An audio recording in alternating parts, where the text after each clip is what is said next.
whereas our right trusty and right well-beloved cousins and councillors, Edward Earl of Clarendon, George Duke of Albemarle, William Lord Craven, John Lord... In 1660, after years of civil war in England, Charles II retakes the throne. The new king issues a land charter to the noblemen who had helped him restore the monarchy. The 8 men are known as the Lords Proprietors, and the reward for their loyalty is Carolina. But in order to profit from this gift, the proprietors must settle the land, and they insist that their charter include the area north of the Albemarle Sound, where a colony is already taking hold.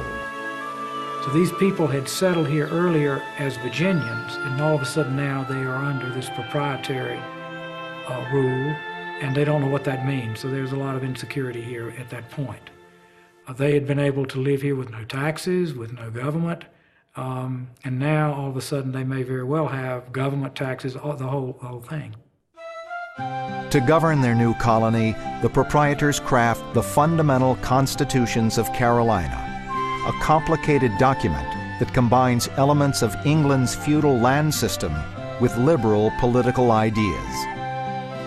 The new colonial authority will collect taxes and fees on land grants, but as in Virginia, landholders will have a voice in their government through an elected assembly.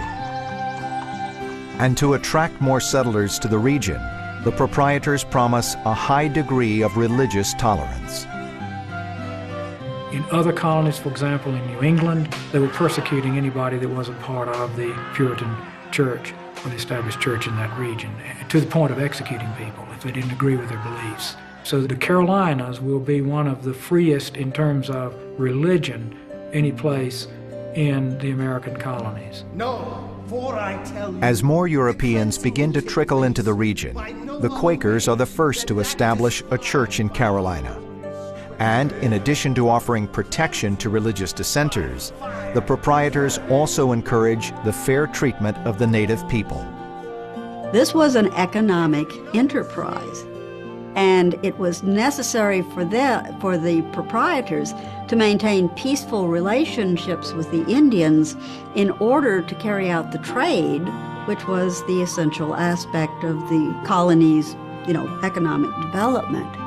And so in the Fundamental Constitution of Carolina, one finds a respect for Indians as users of the land, but definitely the idea that Indians only had rights to the land that they were immediately using, and all the other land was open for development by the Europeans.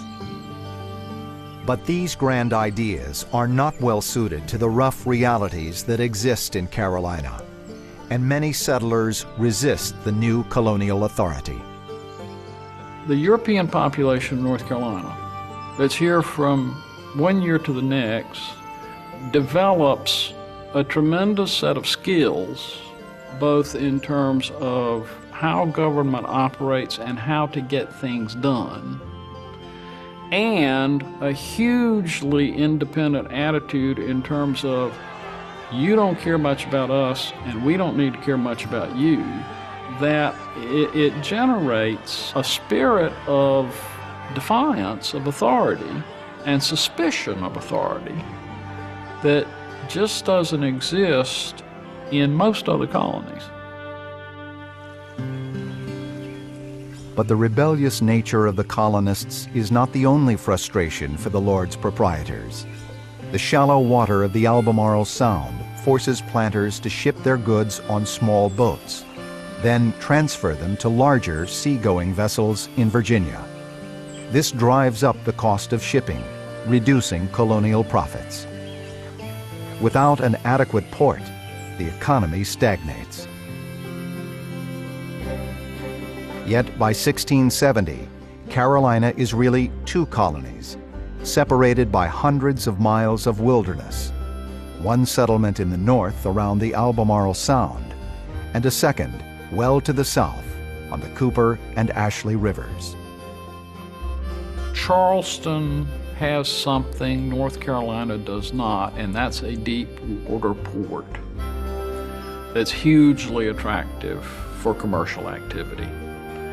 And the proprietors began to think in terms of what can we do to strengthen South Carolina's commercial growth and settlement, because that's where the action is. Growth in South Carolina is rapid, and soon the new port is awash in money. Annual export of deer skins exceeds 50,000, and the emergence of new cash crops like rice and the production of naval stores fuels an increase in the import of African slaves. The Virginians and the Carolinians needed labor.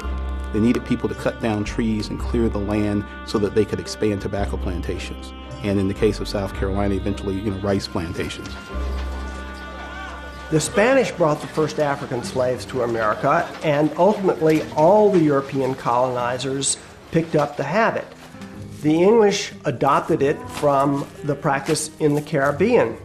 And as Virginia grew more prosperous, the Virginians turned to Africans as a source of labor, replacing the white indentured servants. North Carolinians might have done the same thing. Slavery was legal and slaves were available in this colony, but North Carolina was poor. The North Carolina coastline was so treacherous that it was very dangerous to take products from North Carolina and send them into Atlantic trade. And when you can't export products, you can't make money. If you can't make money, you can't buy slaves. If you can't buy slaves, you can't increase your production of products.